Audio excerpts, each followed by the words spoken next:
we're running a little bit late. Thanks for your patience. I'm so excited to see everyone here. It warms my heart. Today we're going to start this really awesome, hopefully, series with a talk about liberation permaculture and also intersectionality and a couple other things. But we get to start diving directly in through the door of the permaculture world. And I'm assuming most of you are familiar with permaculture, but let's just do a raise of hands. How many of you know what the permaculture ethics are and principles? That's the level we're going at. How many of you know the ethics, the 3 ethics?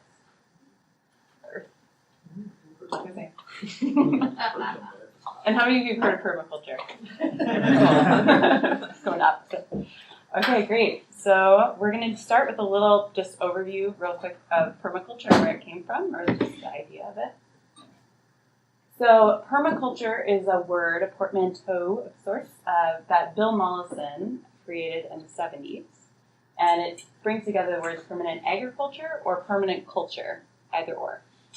And the definition of permaculture by the Permaculture Research Institute is conscious design and maintenance of agriculturally productive ecosystems, which have the diversity, stability, and resilience of natural ecosystems. And this is Bill Mollison here. So, permaculture in general, as a practice, I hope I'm still in the box,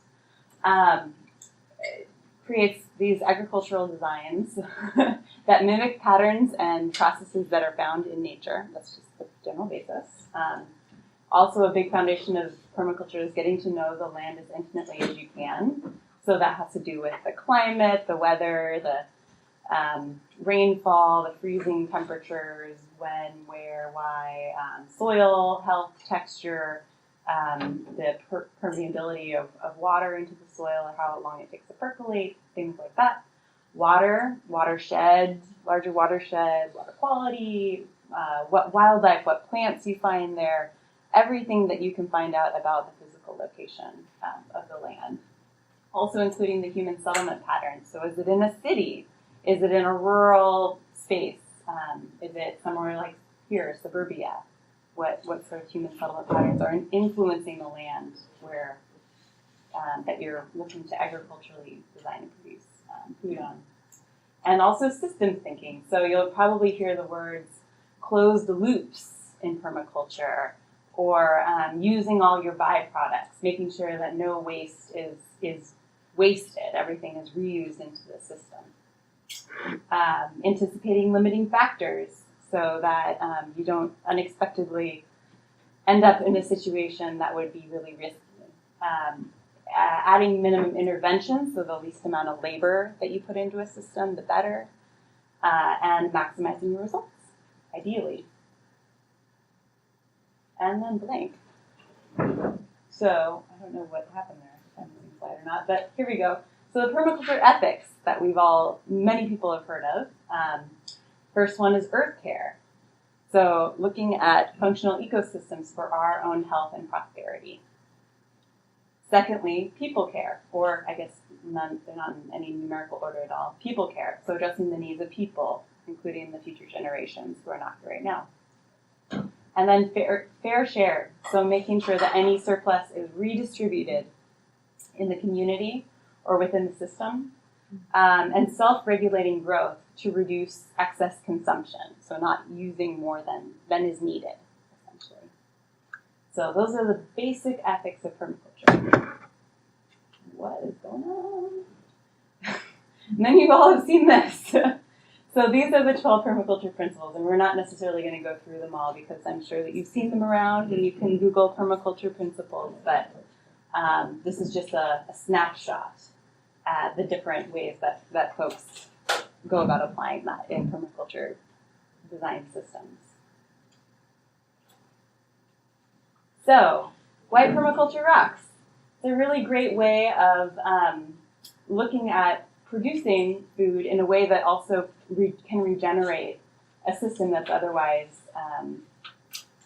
maybe an ecosystem that's already at risk or already harmed in some way, where the ecosystem's already out of balance. So a way of producing food and feeding the people or meeting the needs of the people, the community that it's serving, while also regenerating life around it. Permaculture can be really effective for that. And also in bringing people together in totally new and different ways that rebuild culture in ways that have been lost. Those are really a lot of benefits to what permaculture brings.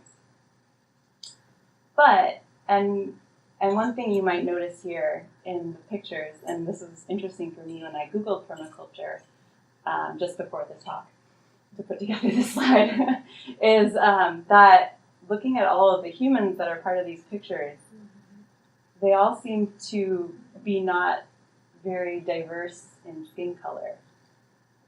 It seems like there is many lighter skinned folks in these photos, which is interesting to me. Which kind of brings us into my hopefully next slide. Yes, permaculture in the context of colonization. This is where we're going. Just like one of the main criticisms of permaculture, because everything has its limits. So looking at how permaculture came about, Bill Mollison, we're going back to him. He was an Australian ecologist and professor who was really, really upset when he would go out into, he was a wildlife biologist actually specifically, and he'd go out to survey all of these creatures and was really upset that they were losing their habitat terribly and their numbers were going down, and he was really sad, understandably.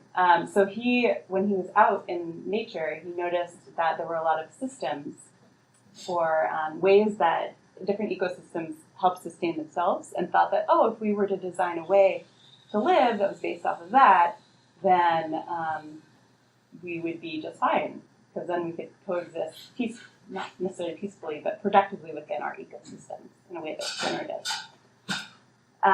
Then he wrote books, and then they spread to the U.S., and now in permaculture, the permaculture design course and homesteading is the traditional way of going about getting certified in permaculture and sharing that with others. And it makes total sense that permaculture is radical in the context of a dominating culture where industrial agriculture is the mainstream way of producing food and all of the other oppressive tendencies that are destroying many things, including the health of our ecosystems. So this definitely is radical in that sense. But there are a lot of layers of colonization that are also at play in permaculture despite that. So first thing is that uncolonized cultures are all land-based, so they have to manage their inputs and outputs of the land around them, or else they can't survive. And this is really not like a new way of thinking about how to be with the earth. It is in the context of our industrial agriculture that we have right now, but it isn't really new in the context of human living in the grander scheme of things. And also many indigenous ways of working with the land from across the world have been kind of picked and chosen by Bill Mollison and other folks who have practiced permaculture and haven't necessarily credited those folks for the techniques that they are using. So that's another aspect as well. It also tends to be a field dominated by white people, and especially in the teaching realm, by white men specifically. So another thing to consider about permaculture. And another large critique that's out there about permaculture is that it can be kind of missionaried in some ways. So you'll often hear about like permaculture retreat centers or places in Central America or South America where you can go and learn about permaculture, and there's this place that is permaculture gardens and everything, and you can get your PDC, and often in those areas it's very not insular, but there isn't necessarily a lot of crossover into the people that are surrounding the area, and there are different ways that people have been doing that where they're offering PDCs at no charge or things like that, but there's a lot of it's kind of, in some ways, can be replicating the story of colonization again, of imposing these ideas that actually maybe are in some way related to how these folks have lived close to the land, but are this new way that's being shared and almost imposed or implied. And so I guess that kind of covers part of that.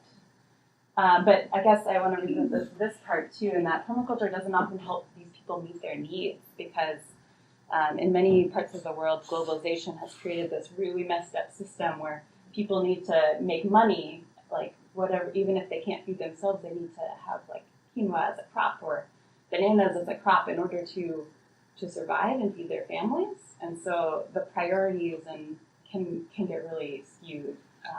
And it can be hard to implement permaculture systems sometimes because they're so based on long-term restoration and patience and perennial vegetables and perennial trees and creating this living ecosystem that sometimes things need to be a little bit more immediate and can't quite exactly meet people's needs as quickly as they need to.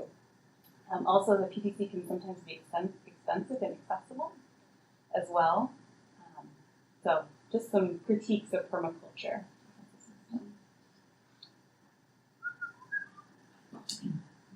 And then, too, there's the inherent responsibilities that we have in being interconnected to each other, which is a huge premise of permaculture, is that we're all together, we're all in this, we're all breathing the same air.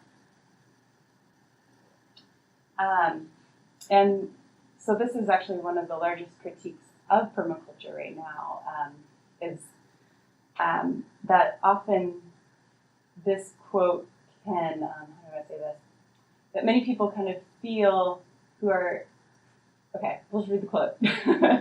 You can never change things by fighting the existing reality. To change something, build a new model that makes the existing model obsolete. And so with a perspective like this, I've often actually encountered many folks from the gardening world and the permaculture world where this is kind of the mentality of we need to escape, like we can't change the system, we just have to go away and create our new system, and then eventually that will win over the other system. But there's an inherent privilege in that ability to just leave behind and not have to deal with the violence and oppression that's already happening for the other people. That's what we get to here. Easy to want to just isolate, especially in, and also homesteading and permaculture sometimes can be intertwined a little bit. But in just wanting to escape the craziness, which who doesn't want to escape the craziness? But also, like, yes, we also need to do the work too, because we are connected. And it is a privilege too to leave for the countryside and not be scared for your life for many people.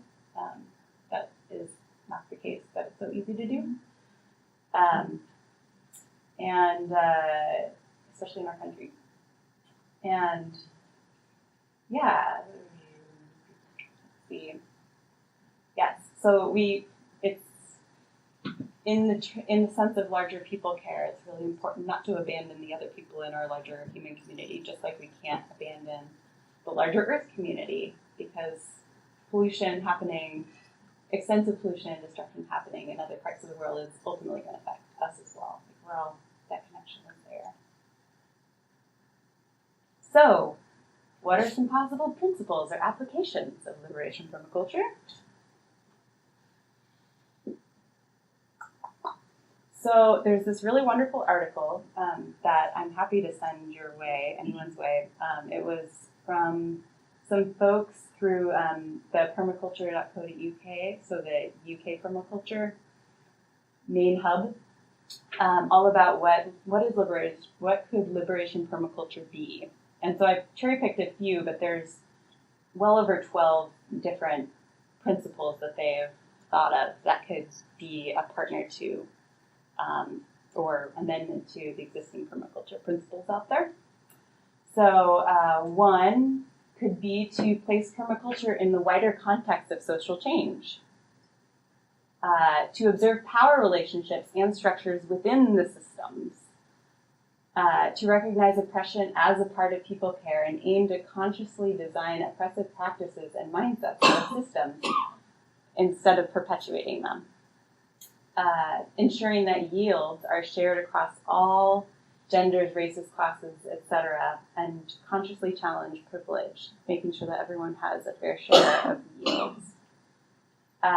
And also placing permaculture in the context of rebuilding land-based cultures rather than fitting in or mainstreaming into capitalist or oppressive societies. So, possible ways of thinking about permaculture. I know this is hard if you don't really know permaculture too well to think about reframing, but consider it. And then there's this really great edition of the Permaculture Design magazine. It's from March of 2015. But a friend of mine sent it my way earlier today, and I really wanted to share. There was a caucus at the North American Permaculture Convergence of the people of color who were attending that convergence, and they wrote this wonderful request to the Permaculture Convergence with these requests to start the journey toward inclusivity in the community. And I just want to read a couple here. They're they're really good suggestions, basically.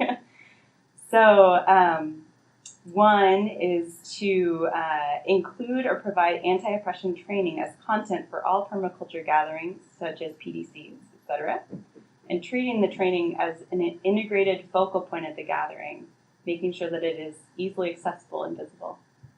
Cool. Thank you. We'll skip down to number 2. The rest of that is similar. We request that as we reconnect with the land through the practice of permaculture, the permaculture community actively seeks out and publicly acknowledges both the history and current reality of the land as it relates to struggles against colonization, conquest, and oppression. This means to actively seek out the history of the land and the First Nations people that live there, and also finding out the modern status of the First Nations communities that are still there, and other groups like migrant workers who may be struggling for livelihoods on land near you, urban farmers seeking access to land, and communities being forced off of land to gentrification. I'll skip to another one further here.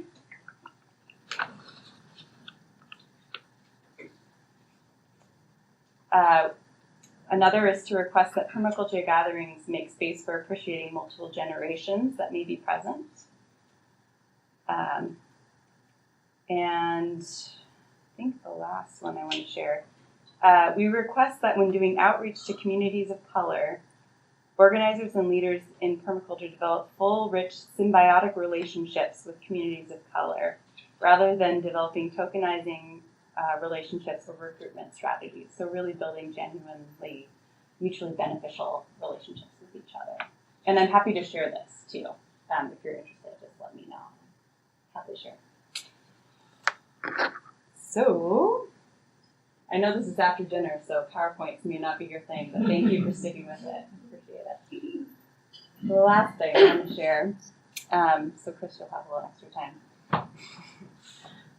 is liberation permaculture going forward, some ideas. And there were a lot of really great ideas here, but some things, yeah. Maybe. Actually, it's better if we could, in the video, they can actually see you. On the spot. You can't see the slides.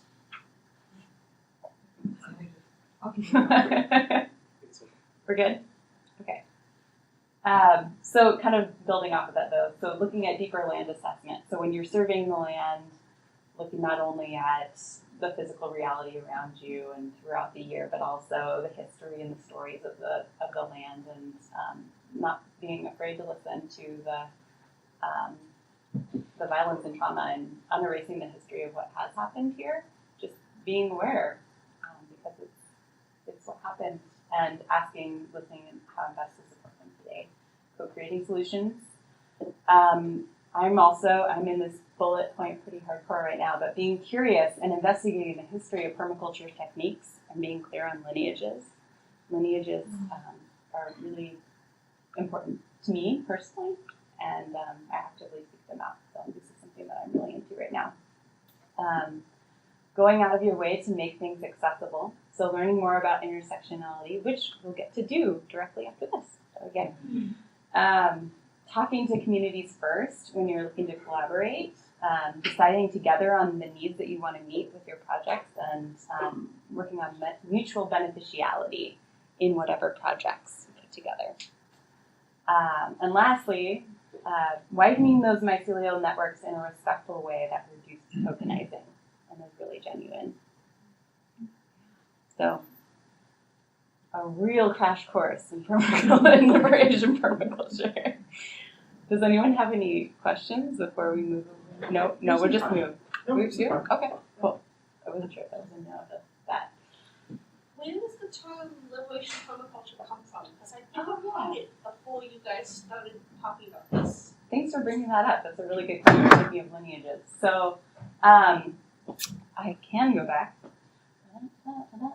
So with this article here, Possible Principles of Liberation Permaculture, they mentioned that the liberation permaculture came from this, I think it was actually a PDC that these folks who wrote this article had done over in the UK.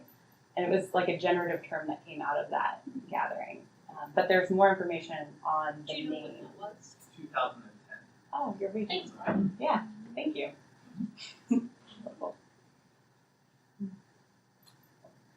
Yep. But there's other terms for similar things, like I think decolonizing permaculture is pretty accurate in the same thing.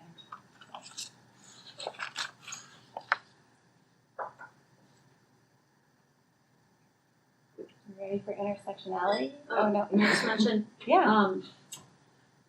you guys have probably noticed that some of our interns are here. Welcome again, you guys. Oh.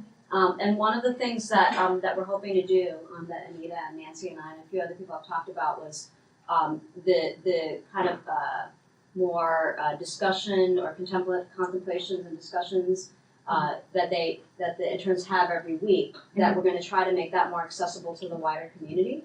So one of the times that we're going to try to schedule these discussions is on Saturday morning after the breakfast, so that folks are here for breakfast. And so one of the suggestions was to have a chance for folks to read the article in more depth, and then get into what's in the article a little bit more as one of the topics. And so also, if anybody here has any suggestions for other resources or things that we want to, share with one another, either, within the context of the interns or more broadly together, let me know, and then I'll put it into the queue for things to talk about. So this went very fast, right? So we'll have a chance to really kind of look at it a little bit more and talk about it again at that opportunity.